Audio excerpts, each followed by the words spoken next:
Šis izgudrojums faktiski ir tāda milzīga koka plāksne, kurā puišu augšdaļa tiek atdalīta no ķermeņa apakšdaļas, lai nakts laikā nebūtu iespēja aizsniegt savu loci.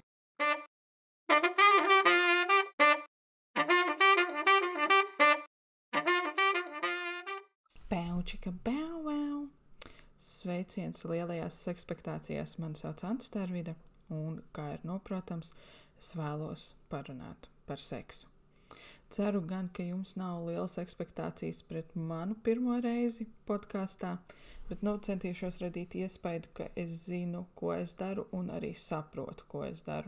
Iesākumā dien bija vārds man pastāstīt nedaudz par sevi. Man ir 30 gadi, tūlīt martā būs 31. Ar miesu esmu Rīgā, bet ar sirdi un dvēseli Zaļniekos, kur esmu arī pavadīju savu bērnību, un kas ir maziņš ciems netālu no Jelgavas. Esmu ieguvusi arī augstāko izglītību, kas diemžēl gan nav par seksualitāti, bet, ja tā varētu teikt, esmu izgājusi diezgan daudz praktiskos kursus, kas saistīti par un ap šo tēmu. Viens no galvenajiem iemesliem, kādēļ es izvēlējos veidot podkāstu, ir pirmkārt, lai nobēdētu savu mammu. Otrkārt, nedaudz apnika, godīgi sakot, tas, ka mēs par seksu drīkstam runāt tikai tad, ja tas skar bērnu ieņemšanu, misionāru pozu, zem sagas ar izslēgtu gaismiņu istabā vai nopusts svecīti drīzāk. Un, godīgi sakot, nedaudz netaisnīgs šķiet fakts, ka mēs dzīvojam tādā sabiedrībā, kur par seksu un seksualitāti, kas ir absolūti milzīga daļa mūsu ikdienas, joprojām informācija tiek pasniegta tā, lai to akceptētu Tanti Bauskā un Julija Stepiņenko vienlaicīgi, kas man liek aizdomāties, ka varbūt Tanti Bauskā ir Julija Stepiņenko, bet par to citu reizi. Un, manuprāt, tas mūs ir novedis līdz tādai situācijai, ka mēs jau atļaujamies atvērt durvis sekšupam, ieiet tur iekšā un paskatīties uz rotaļlietām un precēm kā tādām, bet mums vēl joprojām ir bišķi kauns runāt ar pārdevējām, pat ja viņas ir laipnas un daudz zinošākas par individu. Un tādēļ es nolēmu, kādēļ gan man nenes šo baltpilno nastu, kā sacīt, jāsaka, vai ne? Turpmākajās sērijās mēs parunāsim par BDSM, mēs parunāsim par brīvām, par poliamorām attiecībām, parunāsim par pornogrāfiju, par sekšopiem, par seksu rotaļlietām, par sekstingu, par konsentu, jeb savstarpējo apusēju piekrišanu. Ja kādam ir nojausma, kā šo smukāk pateikt latviski, tad droši uzrakstiet man Twitterī, @Antstervida. Bet, lai mēs godīgi varētu runāt par šīm tēmām, kas skar jautājumus no A līdz pat G punktam, mums vispirms vajadzētu ieskatīties seksualitātes un seksa vēsturē. Cilvēku seksualitātes vēsture sākas 2 miljonu senā pagātnē, kaut kur Austrumāfrikas mežos, kad primāti nolēma mūs padarīt par kārtīgiem cilvēkiem. Sāk iezīmēties 4 būtiskas pazīmes, kas mūs atšķir no primātiem, kur pirmā no tām būtu tā saucamo sarkano dibenvaigu zaudēšana sievietēm. Primātiem šie dibenvaigi iezīmē gatavību nodarboties ar seksu, kur pretī šobrīd sieviete var nodarboties ar seksu jebkurā laikā. Protams, ar noteikumu, ja viņi to vēlas vai ne. Otrā pazīme ir tā, ka vīrieši zaudē kaulu savā loceklī, kas iepriekš noteica papildu balstu, lai loceklis būtu erektētā stāvoklī. Loceklis spēja tagad stāvēt pats par sevi, kļūst stingrāks, spēcīgāks un lielāks. Trešā lieta, par kuras nepieciešamības neesmu īsti pārliecināta, ir fakts, ka rodas romantiskas jūtas. Jo, būsim godīgi, tās vienmēr visu sarežģīja. Bet ceturtā lieta, kas ir iesakņojusies līdz pat mūsdienām, parādās vīriešu dominants par sievietēm un bērniem un, protams, mājsaimniecību. Šajā laikā attīstās arī erogēnās zonas, sāk kļūt jūtīgi krūšu galu un dibenvaigi, tiek piešķirta īpaša nozīme lūpu jūtīgumam, jeb attīstās skūpstīšanās māksla. Es gan nemācēšu teikt, vai franču skūpsts ir tā skaitā, jo, laikam, pirms 2 miljoniem gadu Francija nebija baigi aktuāla. Savukārt vīriešiem sāk kļūt redzams loceklis visos laikos, atšķirībā no primātiem, kuri pēc seksuālām darbībām savu locekli paslēpa midziņā, savukārt sievietēm tieši pretējais. Dzimuma orgāni tiek paslēpti. Pirmotnējām kopienām aktuāls ir poligāms attiecību modelis, kur vienam vīrietim ir vairākas sievietes. Savukārt sievietēm ir vairāki bērni, un tajā laikā nebija īsti aktuāli zināt, kas ir bērnu tēvs, līdz ar to bērnus pieskatīja visa kopiena. Tajā laikā vīriešu dominants tiek noteikta pēc iespējām sagādāt ēdienu, nolikt pie vietas konkurences un iekarot sievietes. Diemžēl nereti tas nozīmē, ka sieviete tiks izvarota, bet paralēli tam visam parādās arī, kā jau iepriekš minēts, romantisku jūtu izpausmes. Mēs pamazām esam nokļuvuši līdz 20,000 senai pagātnē, kad jau kādu laiku, labu laiku eksistē valoda. Mēs esam iemācījušies darboties kopīgi komunā, vīrieši un sievietes dodas medībās, dodamies dabā, lai savāktu produktus pusdienu un brokastu galdam, esam iemācījušies apglabāt savus senčus, un mums ir parādījusies arī stila izjūta. Sāk parādīties frizūras, sāk rotāties ar dažādām rotas lietām. Un vīrieši sāk ļoti, ļoti pielūgt sievietes. Uz alu sienām arvien biežāk sāk parādīties sieviešu tēli. Ja jūs esat pazīstami ar kādreizējo Mākslas akadēmijas spožo eksemplāru turpat ārpusē, tad jā, šādas sievietes sāk parādīties uz alu sienām, ko 20. gadsimtā, protams, nomainīs paklāji. Vīrieši savos zīmējumos reprezentē sievietes kā mātes, kas savukārt kalpo kā simbols auglībai. Un bieži vien šajos zīmējumos parādās sieviešu dzimuma orgāni, retāk vīriešu locekļi, kas man savukārt rada nelielu tādu nostalģisku vēlmu tur atgriezties. Un tiek arī veidoti rituāli, kur kaila vīrieši dejo ap ugunskura, ap kuru savukārt ir apliktas mazas sieviešu kailas figūriņas. Arī 15,000 gadu pirms mūsu ēras sievietes joprojām valda pār pasauli. Vīrieši turpina zīmēt sieviešu tēlus uz alu sienām un joprojām ir sajūsmā par faktu, ka sieviete spēj dot bērnu. Un šajā laikā arī rodas ļoti izteikti izpratne par to, kas ir skaistums, un skaistuma pirmās iezīmes ir ļoti sievišķīgas. Mēs beidzot esam nokļuvuši posmā, kad sāks notikt īstās lietas. Mezopotāmija 1700. gads pirms mūsu ēras. Sabiedrībā ļoti liela nozīme, protams, ir ģimenei un laulībai, un laulības bieži vien tiek sarunāts savstarpēji starp dažādām ģimenēm, un kamēr bērni vēl ir pavisam mazi. Sieviete drīkst precēties jau no 13 gadu vecuma, un viņas galvenais uzdevums ir faktiski sēdēt mājās, ražot bērnus un izskatīties skaisti. Vīrieši savukārt ir brīvi kā Donalds Trumps no impeachment prāvām. Viņi mierīgi var staigāt apkārt, nodoties ar seksu faktiski jebkurā brīdī ar jebkuru prostitūtu, doties uz tavernām, kur arī notiek milzum daudz orģijas. Starp citu interesants fakts, šajā laikā prostitūts izmantoja medu, kuru iezieda uz vīriešu locekļiem orālā seksa laikā, lai padarītu šo procesu garšīgāku. Kas man savukārt attaust atmiņā tie prezervatīvi, kas arī ir pieejami ar tām dažādām garšām, banānu, kaut kādu zemiņu. Un es atceros, ka mēs ar druškām pirkām tos prezervatīvus tīri, lai pagaršotu, nevis lai izmantotu dažādiem procesiem. Bet, ja man atmiņa nebija īpaši garšīga, bet ja kādam ir pieredze ar to, ka ir bijušas kaut kādas labas garšu nianses, tad droši var padot man ziņu. Bet ja nē, un es esmu vienīgā, tad izliksimies, ka šī saruna nenotika. Kas savukārt atgriežoties pie sākotnējās tēmas, Mezopotāmijā homoseksualitāte tiek uzskatīta kā netradicionāla seksuāla izpausme, bet tā netiek nosodīta. Homoseksuāls vīrietis tiek uzskatīts par sievišķīgu un pasīvu, jeb personu, kas saņem nevis sniedz seksuālo baudu. Mēs esam nokļuvuši līdz mūsu rietumu civilizācijas mātei Ēģiptei 1500. gadā pirms mūsu ēras. Šajā posmā ļoti izteikti parādās vienlīdzības starp vīriešiem un sievietēm, uzplaukst arī zinības par kontracepcijas līdzekļiem un aktuālāk kļūst jūtu izrādīšana un erotika. Par eģiptiešu uzskats par to, kā ir radusies pasaule, manuprāt, Pornhubam liekas stūrī ļoti nervozi pīpēt.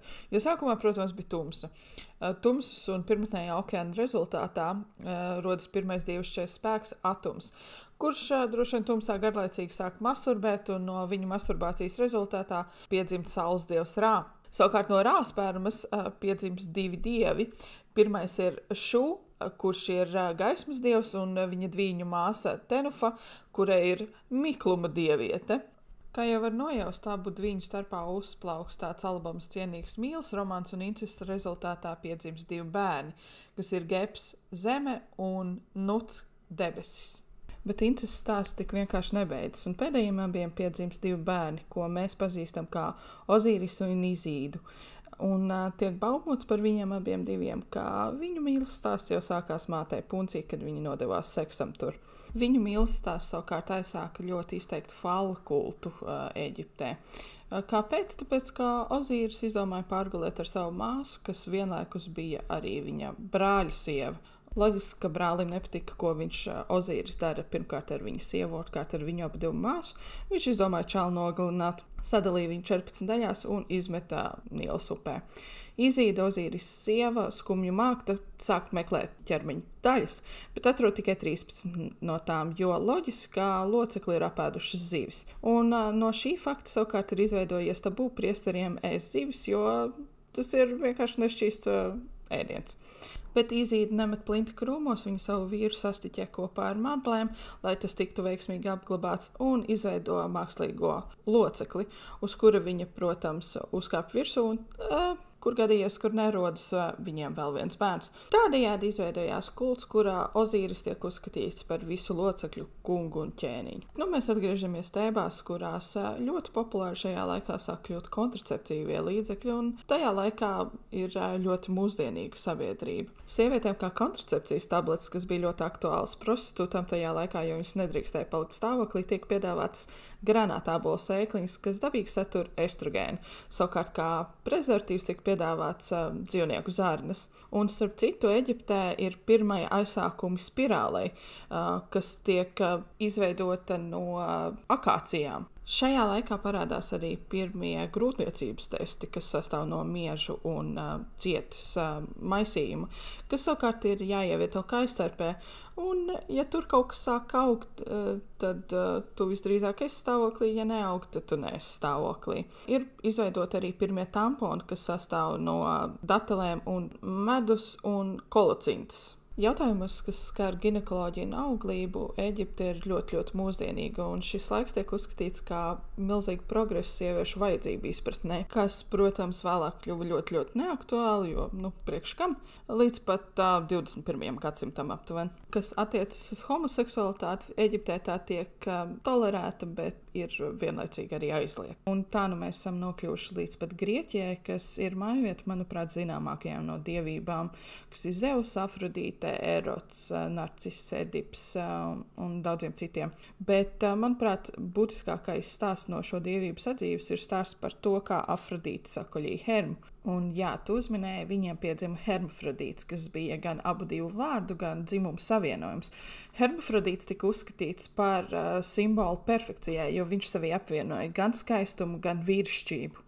Neaizmirsīsim, protams, ka Grieķijā dzīvoja tāda maziņa smalciņa dāmīte, kur sauc par klitoru. Pateicoties viņas smalkajiem izmērām, viņa savu vārdu aizdeva tikpat smalkam sieviešu orgānam, kas ir daļa no vulvas. Vulva tulkojumā no grieķu valodas nozīmē durvis, bet klitors tulkojumā nozīmē atslēga. Man liekas, ka šis ir diezgan ļoti noprotams mājiens. Bet, ja mēs runājam par sabiedrību Grieķijā kā tādu, tad vīriešiem lielākais negods ir būt bez bērna, it īpaši bez dēla. Un, ja viņš liecinieku klātbūtnē var pierādīt, ka bezbērnība nav viņa vaina, tad viņš atkal tiek mazgāts šķīstajā ūdenī. Bet kā tad pierādīja šo nevainību? Bija tāds džeks vārdā Hipokrāts, slavens dakteris, kurš izdomāja, hei, re, kur ir sieviete, re, kur ir ugunskurs, sievietei jāuzsēžas uz ugunskura. Un, ja viņai pa muti nāk ārā dūmi, tad viņai viss ir ok. Ja viņai nenāk ārā pa muti dūmi, tad sorry, satorī, viņa ir neauglīga un čalis var būt brīvs. Viena lieta, kas sievietēm Grieķijā ir aizliegta, ir došanās uz sporta zālēm, ja tā varētu teikt, jeb džimiem. Tulkojumā, starp citu, džims nozīmē kailums, kas man savukārt liek aizdomāties, varbūt mēs kaut ko nepareizi mūsdienās darām sporta zālēs. Un šīs sporta zāles bija vieta, kur vīrieši izrādīja savu maskulinitāti, savu erotiskumu, savu mantību. Un, diemžēl, tā arī bija vieta, kur vīriešiem nodarboties ar seksu ar mazgadīgiem zēniem. Grieķiem ir ļoti komplicēta izpratne par to, kas ir mīlestība, jo mīlestību viņi sadala 4 daļās. Mīlestība pret draugiem, pret ģimeni, pret sevi un pret savu seksuālo iekārojamo objektu. Mūsdienās būtu ļoti grūti noraksturot, kādi tad ir grieķi, jo viņi nav ne heteroseksuāli, ne homoseksuāli. Tomēr grieķu vīriešu galvenais uzdevums ir apprecēties ar sievieti un radīt bērnu, bet vīrieti ar sievieti nesaista nekādas romantiskas jūtas. Bet ir būtiski piezīmēt, ka sākotnēji aristokrātiskajiem grieķu vīrietim, vēlāk jau vidusklases grieķu vīrietim, būtiski bija iesaistīties īslaicīgās nosacīti attiecībās ar pusaudzi, ar mērķi no viņa izveidot pilnvērtīgu pilsoni. Šīs attiecības sākās, kad puisim bija 12 gadi un beidzās tad, kad puisim sāka parādīties pirmais apmetojums. Šo attiecību galvenās sastāvdaļas bija seks un savu gudrību nodošana pusaudzim. Kamēr vīri nodarbojās ar pusauģu audzināšanu, sievietes tikmēr nodarbojās ar seksu viena ar otru. Un sieviešu homoseksualitāte Grieķijā sākotnēji tika uzskatīta par neko īpašu, bet ar laiku, kad sievietes saprata, ka viņām īsti tos večus nevajag un viņi sāka sevi apmierināt arī ar dažādiem palīglīdzekļiem, tad veči bija šī dusmīgi sāka kļūt, un mūsu talkā nāca vecais labais doktors Hipokrāts, kurš paziņoja, ka sieviešu uzvedība tiek skaidrota ar to, ka viņām trūkst laba seksuālā dzīve. Seksuālā apmierinājuma trūkums savukārt nozīmē, ka sieviete ir slima, un šo slimību sauc ne par ko citu kā histēriju, kas bija tāds valdošais vadmotīvs sieviešu problēmām līdz pat 18. gadsimtam. Un kā Hipokrāts izdomāja, ka sieviete ir histēriķa, tāpēc, ka viņas dzemde netiek apaugļota. Un, ja dzemde netiek apaugļota, tad sieviete kļūst nervoza un trauksmaina. Bet kā sieviete apprecās, tā, protams, šīs problēmas izgaist. Turpinām mēs ar Romu. Romā valda daudz vienlīdzīgākas attiecības starp sievietēm un vīriešiem. Sievietes var iet kopā ar vīriešiem uz sporta zāli, arī viņas tur ir kailas, bet vīrieši tas vispār tā kā neinteresē. Viņi nodarbojās ar publisku seksu, un sievietes pat tiek mudināts iesaistīties sakrālā prostitūcijā. Protams, šī labā dzīve ilgi nevar turpināties, un ar laiku Roma pāriet tādā statusā, kurā ģimenes galva atkal ir vīrietis un sievietei nav vietas publiskajā dzīvē. Kas savukārt attiecās uz homoseksualitāti, tā tiek akceptēta, ja vien vīrietis ieņem aktīvo lomu, pasīvo lomu atstājot vīriešiem prostitūtām un vergiem. Bet jebkādas sievišķīgākas uzvedības pazīmes dominantajā vīrietī bieži vien tiek pat izmantotas pret viņu publiski kādās politiskajās diskusijās, kur diezgan atklāti šādi vīrieši tiek saukt vienkārši par gejiem, kas, protams, tajos laikos bija kā apvainojums. Kas attiecas uz sadzīvi Romā, tā īpaši neatšķirās no tā, kas jau ir iepriekš teikts. Vīrieši dodas savās dienas gaitās, kamēr sievietes paliek mājās. Veči pa dienu satiek kaut kādus darbiņus, satiek pāris prostitūtas, ar viņām pārguļ, un tad dodas kopīgi uz tā saucamajiem banketiem, kur viņi dzer vīnu, kas vienmēr ir atšķaidīts vai no ar medu vai ūdeni, jo tīru vīnu dzer tikai alkoholi. Mūsdienās 30 gadnieces. Šajos banketos savas seksuālās tieksmes vīrieši nereti arī apmierina ar mazgadīgiem puišiem. Kas attiecas uz seksuālo dzīvi, tad romiešiem viena no patīkamākajām lietām bija ādas skūpstīšana, protams, lūpu skūpstīšana, bet viņi nekad neveica orālo seksu sievietēm, jo vīrietim tas bija lielākais grēks.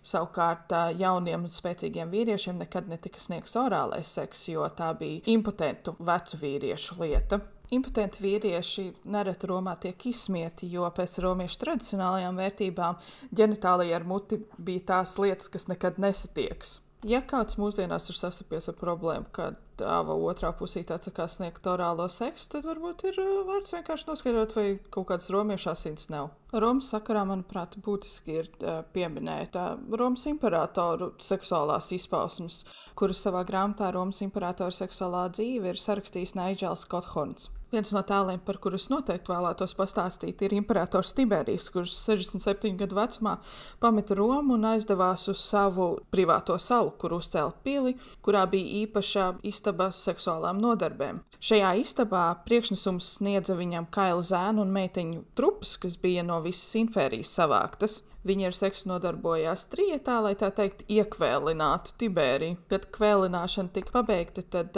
Tiberijs metās orģijās, kuru laikā viņš nodevās tādām lietām kā sodomija, felācija un koprofīlija, kas starp citu viņam ir kopīga ar Hitleru. Ja kāds nezina, tad koprofīlija ir fekālija fetiša. Tā bija tāda diezgan baudpilna izklaide. Un, protams, neaizmirsīsim bēdīgi slaveno imperatoru Kaligulu. Kaligulam jo īpaši būtiski bija izrādīties sabiedrībā ar savu dzimumlocekļu izmēru, un viņam nereti patika arī masturbēt visu pūļu priekšā. kas attiecās uz reizēm, kad Kaligulam pēc cīņām bija jāpieņem dzīvības vai nāves lēmums. Viņš savu īkšķi vai pat duri reizēm izvilka no cīņas zaudētāja tūpļa. Ja īkšķis tika pagriezts uz augšu, tad ir jāpārgriež rīkle, ja uz leju, tad, protams, viss ir kārtībā.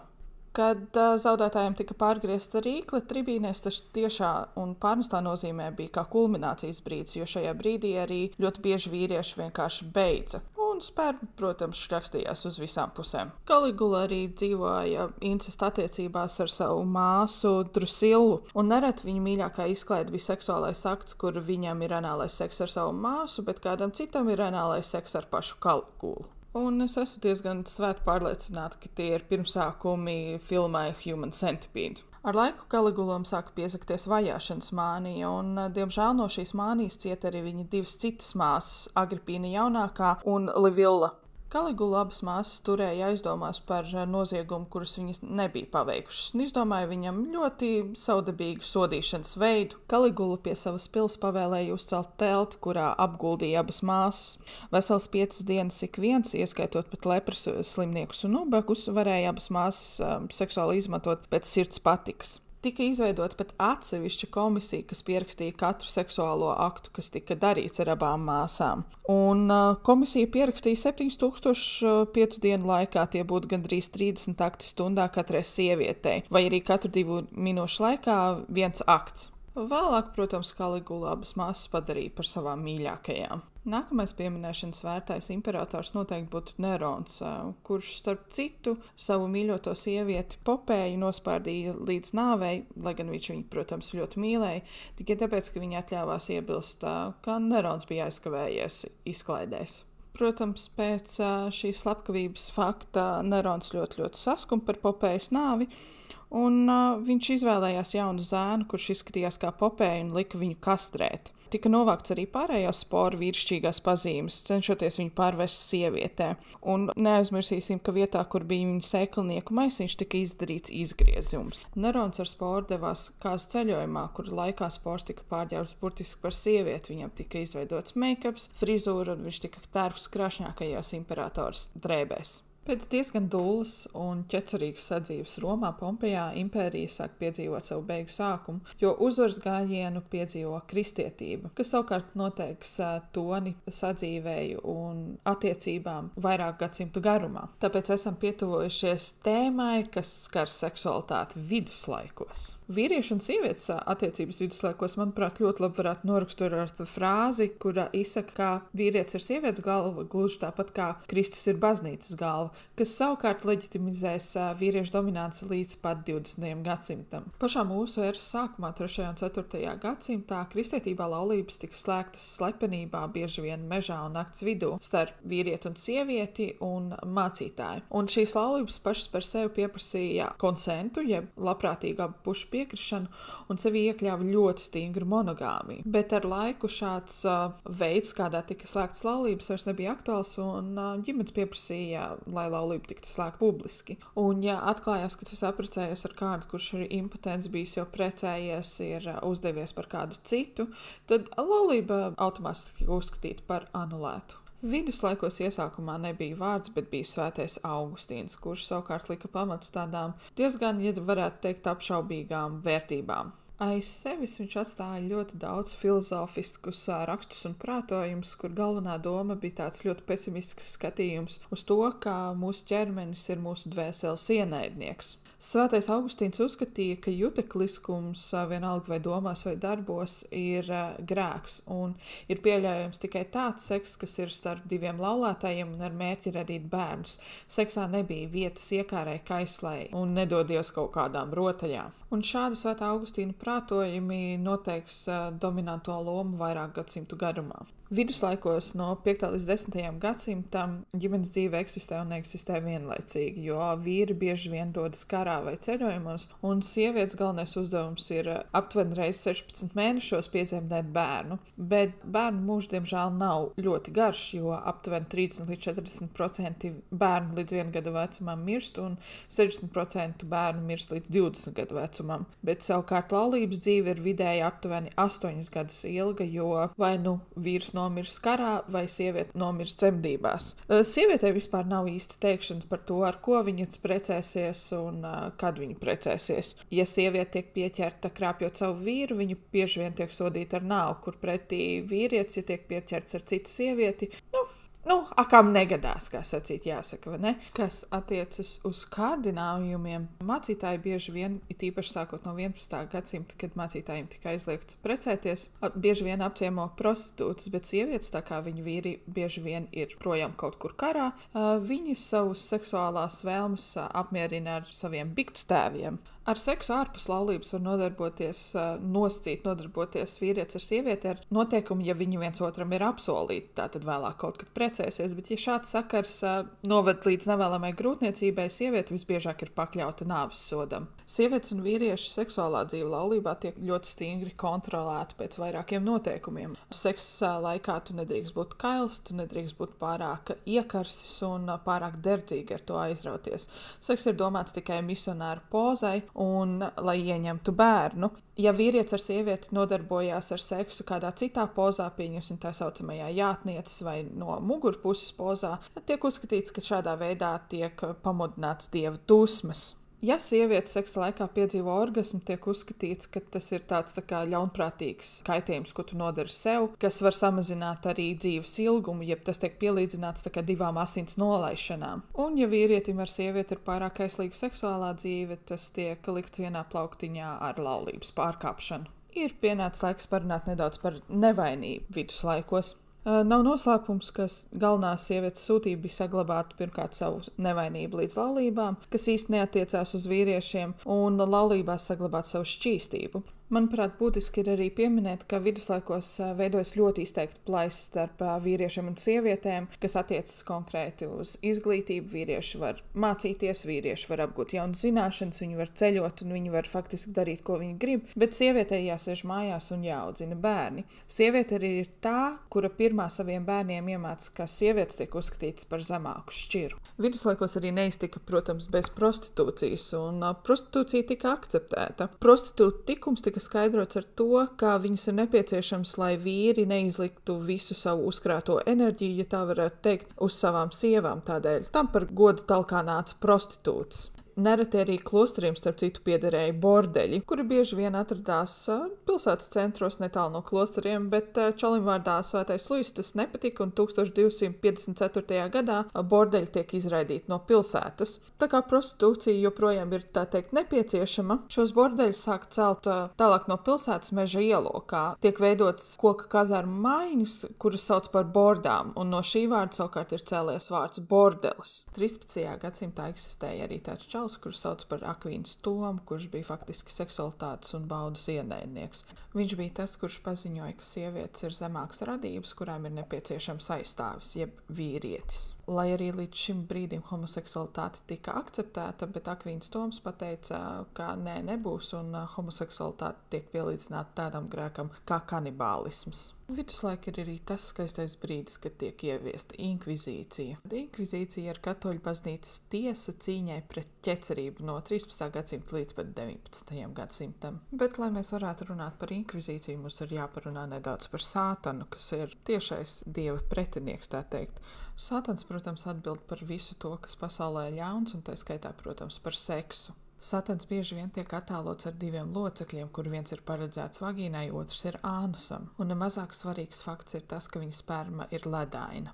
Šajā laikā ar vienu lielāku uzmanību tiek pievērsts sievietēm, kuras ir minējušas, ka viņas ir sapņojušas, ka viņiem ir seks ar Sātanu. Kas notiek ar sievietēm, kurām ir šādas erotiskie sapņi? Protams, ka viņas tiek sadedzinātas sārtā. Secinājums sievietēm neveicas. Un no inkvizīcijas mēs esam atceļojuši līdz pat renesanses laikam, kas aizsākās Itālijā 14. gadsimtā un pārņēma visu Eiropu līdz pat 16. gadsimtam. Renesanse mums ir atnesusi visādas interesantas lietas, tā piemēram Ameriku, kuru varbūt pat nevajadzēja īsti atklāt, ņemot vērā to, kas tur šobrīd notiek. Un mēs iemācāmies printēt. Mēs sākam distancēties no barbarisma un ieliekam cilvēku visuma centrā, kas ir aizsākums savukārt humanismam. Renesanse aizsāk tādu prikolu, kad cilvēki sāk patiesībā precēties viens ar otru, jo viņi mīl viens otru, nevis tāpēc, ka tā vajag, lai gan, protams, iepriekš sarunātas laulības joprojām eksistē. Šajā laikā arī likums aizsargā heteroseksuālu laulību, tomēr tiek izveidota plaisa starp homoseksuāliem cilvēkiem, kuru seksualitātei joprojām nav vārda. Tālāk nāk baznīca, kas nosaka dažādas sodomijas, kas ietver sevī ne tikai anālo seksu, bet arī orālo seksu sniegšanu sievietei un vai vīrietim, kā arī, protams, masturbēšanu. Homoseksualitāte līdz šim nebija īpašas vajadzības kaut kā specifiski raksturot, jo tā vienkārši tika uzskatīta kā sastāvdaļa no vīriešu dominantās lomas sabiedrībā. Bija normāli, ka vīriešu draudzība varēja sastāvēt gan kā no vienkārši kopīgas laika pavadīšanas, tā arī no kopīgas laika pavadīšanas, ja jūs saprotiet, ko es ar to domāju. Ja mūsdienās tāds geju labais piemērs varētu būt Eltons Džons, tad 16. gadsimtā tāds bija čalis vārdā Montēns, kurš satika savu draugu un kompanjonu un mīļāko vārdā, kuru es nevaru pateikt, jo tas ir franču valodā, kurš, diemžēl, nomira pēc 5 gadiem. Pēc savu mīļotā nāves viņš devās tradicionālās ģimenes virzienā un apprecēja ar sievieti, kura viņam deva 6 meitas. Bet savās esejās viņš rakstīja, ka laulība ir vienkārši būris, kurā tu esi iesprostots. Viņš arī uzskatīja, ka laulība un mīlestība ir savstarpēji izslēdzoši jēdzieni, un neviena sieva nevēlētos būt sava vīra mīļākās vietā. Viņam arī ir atziņa, ka viena vīrieša pieķeršanās otram vīrietim nav nec laba, nec slikta lieta, un Montēns bija arī viens no pirmajiem vīriešiem, kurš ļoti atklāti pateica, ka homoseksuāla mīlestība ir tieši tāda pati mīlestība kā jebkura cita. Šajā laikā parādās arī pirmie feministu protesti, kuru laikā pulcējās sievietes, lai protestētu pret vīriešu dominanci. Kas attiecas laulības pārkāpšanu, renesanses laikā pazūd tā saucamie vīriešu kompanjoni, jeb stiprā dzimuma pārstāvi, kur dzīvoja kopā ar stiprā dzimuma pārstāvi. Tā vietā sabiedrībā nostiprinās tāds modelis, kur vīrietis parāda sevi kā labo vīru un sieva kā uzticīgu sievu. Bet, protams, lai arī cik laba ideja būtu precības aiz mīlestības šajā laikā, tā nāk komplektā kopā ar tādām lietām kā greizsirdība, aizdomām un krāpšanu. Bet, protams, kā jau tas ir bijis gadsimtiem ilgi, laulības pārkāpšanā vienmēr tiek vainota sieviete. Ja vīrietis krāp savu sievu, tad viņš, protams, var staigāt brīvs kā putns debesīs. Bet no otras puses, ja sabiedrība uzzina, ka vīrieša sieva ir krāpusi viņu ar kādu citu vīrieti, tad šis vīrs tiek izsmiets regulāri visu ciemu priekšā. Bet nepietiek jau tikai ar izsmiešanu. Vīrieši, kurus ir krāpusi sieva, tiek izmantot kā izklaides objekts dažādos ciemu festivālos. Piemēram, viena no atrakcijām, ja tā varētu teikt, bija uzlikt šo vīrieti ēzeļu mugurā, pagriezt viņu ar seju pret ēzeļa asti, bet viņa mugurā nav bikses un viņa kailais dibens gozējās visa ciema priekšā. Renesanse ir tas laiks, kad gleznotāji jo īpaši novērtē sievietes skaistumu un bieži vien izmanto sievietes kā savas mūzes. Baznīcās joprojām nekas tā baigi nav mainījies, un šāda veida māksla tiek uztverta kā grēks, jo īpaši ņemot vērā faktu, kā vēl pirms dažiem gadsimtiem skatīšanās uz sieviešu kailajām krūtīm bija kaut kas vienkārši neiedomājams.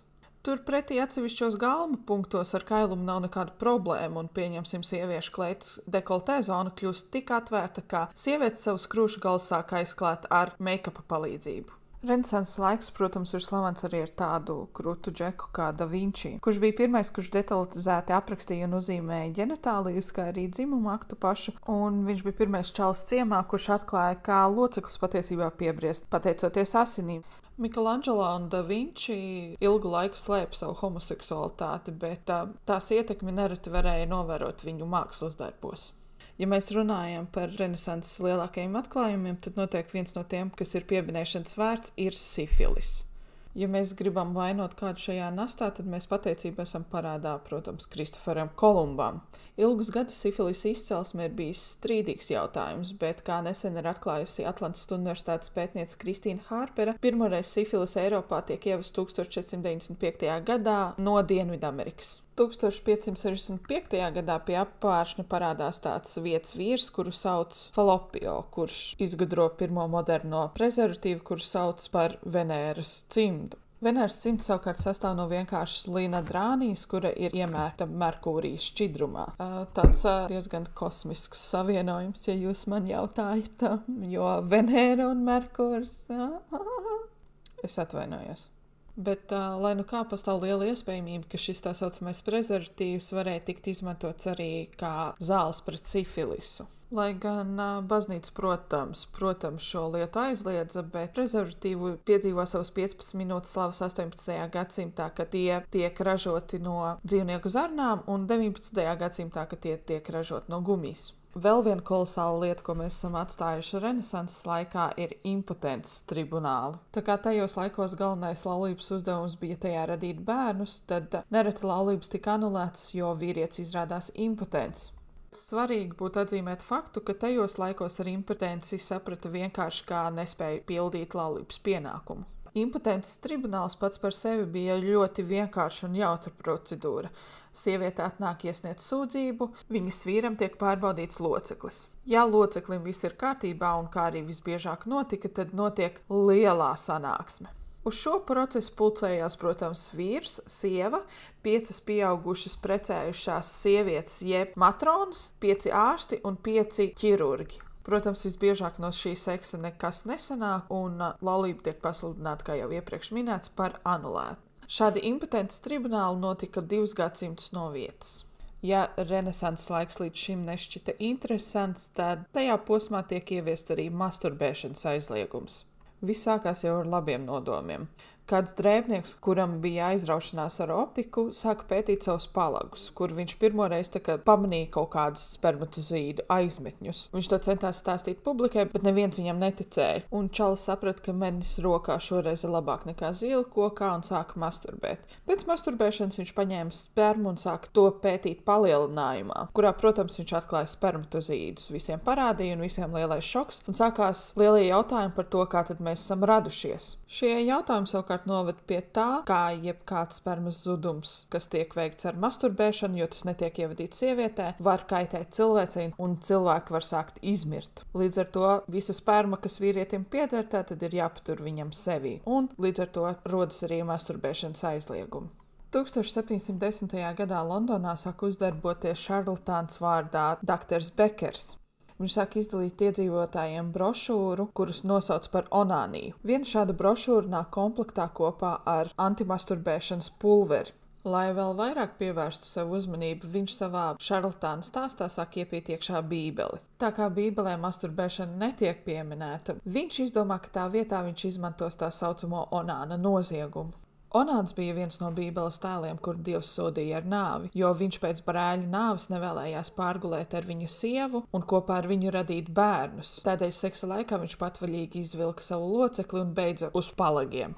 Ļoti iespējams, ka Onāns bija pirmais pārtrauktā dzimuma akta influenceris, bet, ko es zinu čista, ka pateicoties 17. gadsimta sludinātāja čalim, onānisms kļūdīgi tiek pārvērsts par masturbēšanas sinonīmu. Masturbēšanas gadījumā neaizmirsīsim, protams, arī par sievietēm, kurām arī tiek aizliegta masturbēšana, neskatoties uz to, ka viņas nespēja ražot spermu. 19. gadsimts ir lieliski izgudrojuma laiks. Lai izvairītos no masturbēšanas, tiek izgudrotas vairākas lietas. Tā piemēram anti-onanēšanas korsete, kas ir domāta gan sievietēm, gan vīriešiem. Nereti vīriešiem arī tiek piedāvāta kastīte, kur uz nakti tiek uzlikta uz dzimuma locekļa un aizslēgta ciet. Protams, nemaz nerunāsim par antimasturbēšanas jostām un gredzeniem. 19. gadsimta beigās doktors Demaks iegūst izcilu patentu, kas aizsargātu vīriešus no masturbēšanas kopmītnēs.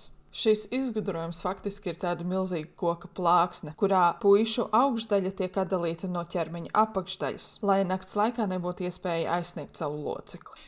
Neskatoties uz progresu, ko deva feminisms un seksuālā brīvība, masturbēšana tiek uzskatīta par kaut ko nosodāmu vai aizliegtu līdz pat 1950. gadiem. Kas attiecas uz laulību 18. gadsimtā, tā, protams, joprojām ir par un ap bērnu radīšanu, bet saistībā ar augsto mirstības procentu laulības neilgs, diemžēl, ļoti ilgi.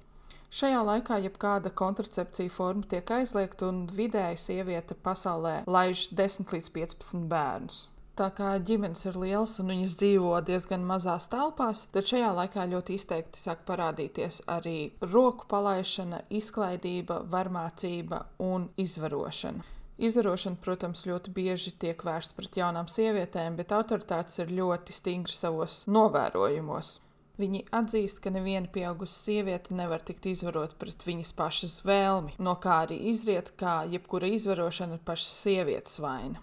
Tā kā dzīvojamās telpas ir pārpildītas ar cilvēkiem, jaunajiem pāriem ir faktiski neiespējami nodarboties ar seksu šādos apstākļos. Tādējādi jebkādas seksuālās baudas tiek nosodītas, un tā vietā tiek izgudrots tā saucamais laulību naktskrekls, kura galvenā sastāvdaļa ir caurums sievietes dzimuma orgāna apvidū, lai vīram nebūtu jāskatās uz savas sievas kailumu. Kas attiecas uz abortiem, tos, protams, baznīca ir aizliegusi. Ja 16. gadsimtā sieviete par abortu veikšanu būtu sodīta ar nāvi, tad 18. gadsimtā tas jau ir cietums. Lai arī aborti ir aizliegti, tie tomēr ļoti plaši izplatīti, kur tiek veikti nereti ar adatu. Bet virzoties tuvāk gadsimta beigām, populāri sāk kļūt pārtrauktie dzimuma akti, un līdz ar to samazinās arī dzimstība. 18. gadsimta pašās beigās savukārt kailums ienāk burtiski ielās. Parīzē gaisotne kļūst arvien relaksētāka, balītēs nereti pievienojas arī prostitūtas. Arī homoseksualitāte tiek vairāk tolerēta un brīvākā formā tiek izpausta. Elizejas laukos nereti tiek novērotas sievietes, kuras ir tērpušās vai nu ļoti caurspīdīgos apģērbos vai vienkārši ir ar kailām krūtīm. Bet šāda brīvība, diemžēl, ilgs tikai 4 gadus līdz 1799. gadam. Laikā, kad pie varas Francijā nāk Napoleons, viņš arī izdod jaunas morāles normas. Pēc Napoleona nāves viena impērija nomira, bet cita tika pie dziesmas, un to mēs pazīstam kā Britu impēriju. Karaliene Viktorija sabiedrībā sev parādīja kā ļoti askētisku karalieni, bet gultā ar savu vīru Albertu viņi bija ļoti iemīlējušies viens otrā un nodevās kaislīgam seksam. Šis laiks ir interesants ar to, ka līdz mūsdienām ir atceļojis tāda lieta kā intīmās zonas piercings, ko mēs pazīstam kā princis Alberts. Šajā gadījumā piercinga rote tiek ievadīta no čuru caurumiņa un beidzās tur, kur tieši beidzās galviņa. Leģenda vēsta, ka princis Alberts nereti cieta no nevēlamām un pēkšņām erekcijām. Tad viņš sapazinās ar vienu čomu, kuram bija šāda pati problēma, un viņš pastāstīja, kā ar to tikt galā. Tad šis čoms pastāstīja Albertam, kā, hei, izdur piercingu, piesien striķīti un apsien šo striķīti ap savu kāju. Tādējādi, tad, kad tev būs erekcija, tas vairs nebūs redzams. Bet, diemžēl vēlāk princis Alberts nomira, un karaliene Viktorija piedzīvoja ļoti lielas skumjas.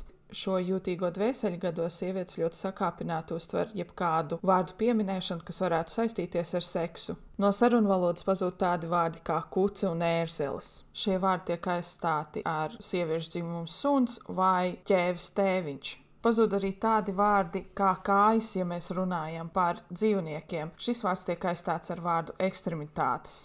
Tiek aiziets pat tādās galējībās, kā ar mežģīnām tiek pārklātas klavieru kājas, jo citātās, protams, jaunas sievietes mudinātu domāt par seksu. Pat bikšu pieminēšana vai runāšana par to, kā tiek aputekstēti dažādi ziedi, tajā sabiedrībā tiek uztverta kā faktiski runāšana par pornogrāfiju. Joprojām lielā godā tiek turēta sieviešu nevainība. Šajā laikā arī parādās mode kāzu kleitas veidot baltas, kas tātad reprezentē šķīstību. Reliģiskajās pansijās, kurās mitinās jaunas meitenes, garīdznieki iestājās pret to, ka sievietes mazgātos, jo tādā veidā viņas atkailina savu ķermeni, ka arī sievietes nedrīkst dejot, kas acīm redzot pamodina seksuālu iekāri. Tomēr diskutabls kļūst temats, vai sieviete drīkst piedzīvot orgasmu. Ja garīdznieki iestājās pret, tad sabiedrībā liela daļa iestājās par.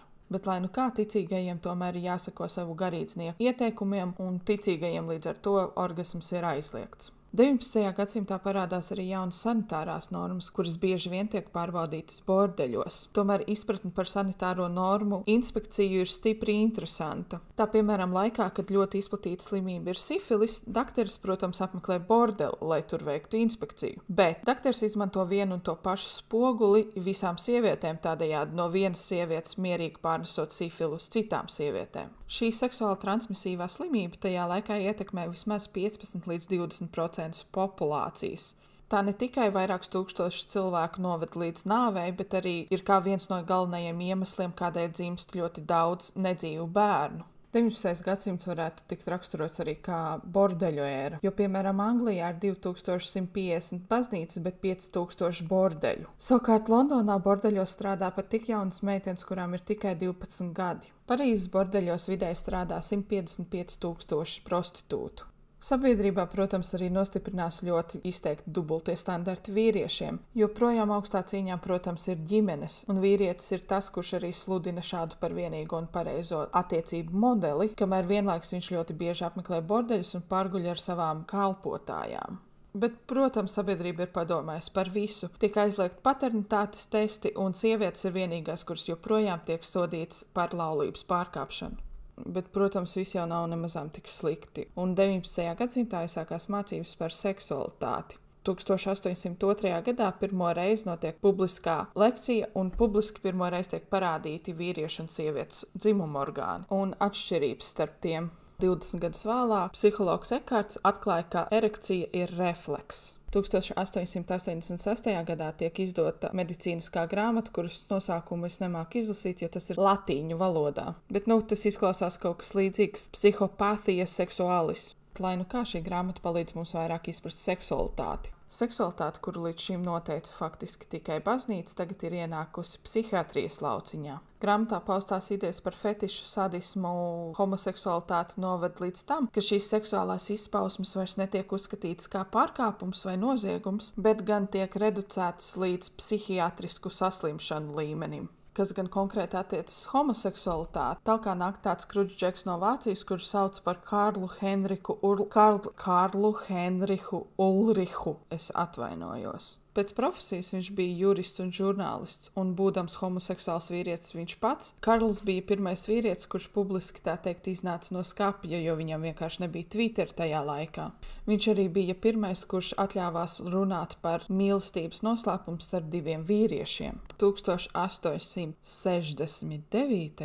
gadā ungāru psihiatrs Kedbenijs pirmo reizi nāk klajā ar vārdu homoseksualitāte, un šis vārds, protams, ir saglabājies līdz pat mūsdienām. Kopumā 19. gadsimts nostādas vairāk vai mazāk gaišas notis un iezīmēs vairāk milzīgi soļi, kas tiek spērti seksuālas brīvības virzienā, un rodas pirmās iestrādes feminismam. Un mēs beidzot esam nokļuvuši līdz faktiski teju mūsdienām, kad korsetes tiek aizmestas projām, parādās krūšturi, sieviešu skafandri, kurus bija jāizmanto, lai dotos peldēt, nomaina bikīni un ar laiku stringi, un parādās kontracepcijas tabletes. 20. gadsimta pašā sākumā īsti nekas nav mainījies reliģiskajās aprindās, lai gan šoreiz pat sievietēm ir atļauts mazgāties, bet viņām tas ir jādara ar drēbēm mugurā. Joprojām kā grēks tiek uzskatīts kailums, un vīrs savu sievu joprojām nedrīkst redzēt bez drēbēm. Tādēļ seks notiek tumsā ar ancūkiem mugurā. Uzmanības cienīgs fakts ir tāds, ka 20. gadsimta sākumā parādās tāds čoms, kuru sauc Freids. Freids satricina visu sabiedrību, jo viņš izdod grāmatas par cilvēku seksualitāti. Viņš iestājas par to, ka bērns jebkurā objektā saskata kaut ko seksuālu. Freida viens no zināmākajiem konceptiem ir ēdipa komplekss, kas nosaka to, ka bērns neapzināti izjūt seksuālu iekāri pret pretējā dzimuma vecāku. Freids nav skopojies, protams, arī ar atklāsmēm par homoseksualitāti. Freida prāt homoseksualitāte rodas no nenobrieduša libido, kurš savukārt sāk veidoties brīdī, kad aptuveni 2-gadīgu puisīšu mācās iet uz podiņa. Lai arī mūsdienās Freids tiek piesaukts vietā un nevietā, akadēmiskajā vidē Freida idejas vairs īsti netiek akceptētas. Laika posmā no 1914. gada līdz 1952. gadam notiek visādas revolucionāras lietas. Tiek aizslēgt vairāki bordeļi, tiek atklāts, ka sieviešu homoseksualitāte arī ir ok lieta. Čalis vārdā Kinsijs izplata ziņojumu, kas te uztaisa revolūciju rietumu pasaulē, atklājot, ka masturbēšana patiesībā ir ok un tā neizraisa nekādā veidā aklumu.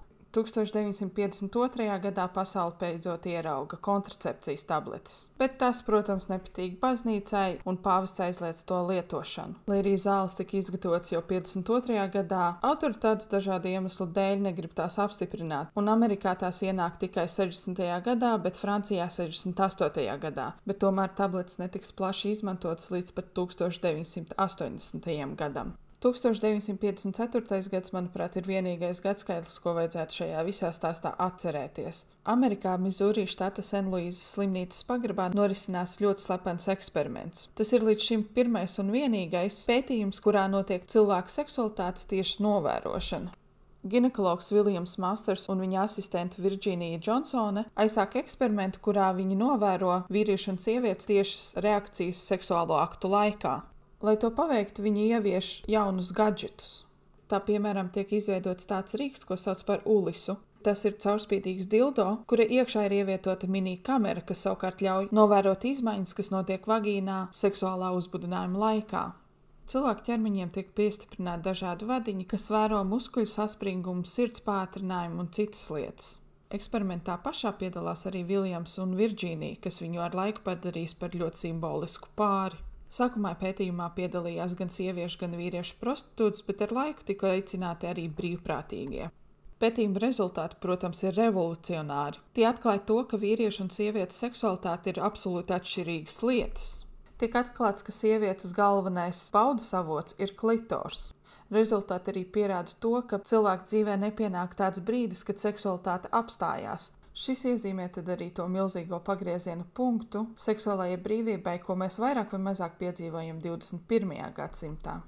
Tā, mīļie draugi un draudzenes, mēs esam pietuvojušies ļoti strauji epizodes noslēgumam. Es ļoti ceru, ka es nesagrauju tos lielās ekspektācijas un uzzināju daudz jaunas informācijas. Nākamajā epizodē es kopā ar dažām foršām dāmām parunāšu par tādu lietu, kas ir seksšopi un seksa rotaļlietas. Tā kā dāmām ir vairāk gadu pieredze šajā nozarē un man vienkārši patīk daudz muldēt, tad mēs esam atvērts jautājumiem. Ja tev ir kāds sasāpējis jautājums vai vienkārši ziņkārīgs jautājums, tu droši tos vari man atsūtīt, vai tas ir Twitters, vai tas ir Instagrams, vai Facebooks, vai e-pasts ants.sarvide@gmail. Mēs tos noteikti varam izrunāt podkāstā. Bet, ja tev nav jautājumu, tad man visdrīzāk tik un tā būs atbildes. Podkāstu ierakstam izmantota informācija no antropologa Filipa Bernata grāmatas The Story of Sex from Apes to Robots, Mišela Foucault grāmata The History of Sexuality and Introduction un Nigela Kothorna grāmata Romas imperatora seksuālā dzīve. Paldies, ka klausījies un bye!